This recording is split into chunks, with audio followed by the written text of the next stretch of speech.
Igama lami uLindo Kuhle wakaNgcama eSibongo owaziwa ngoThimoni umbhalo osuka le kwaMaphumulo ozalwa intombi yakaNgubane nensizwa yakaNgcama.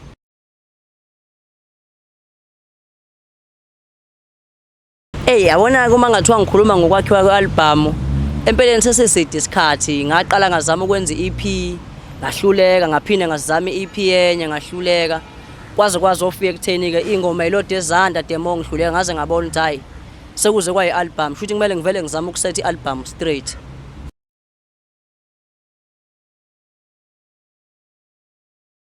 Uma ngeke ngiqamba ngingasho ngithi mfowethu kungithathe maybe 2 years or 3 years cause njengoba ngisho ukuthi bengiqala ngama-EP kuze kufike lana ukuthi khona no akuvele kube yi-album.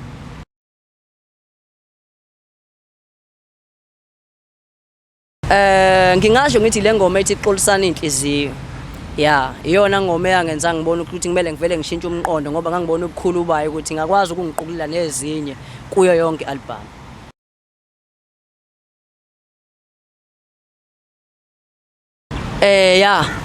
Akhona ngingabala nje kakhulukazi kaFanatic kube nzima kakhulu kodwa ngenhlanhla kwagcina kulungile iyona engayibala ngithi hayi kwaba nzima kakhulu.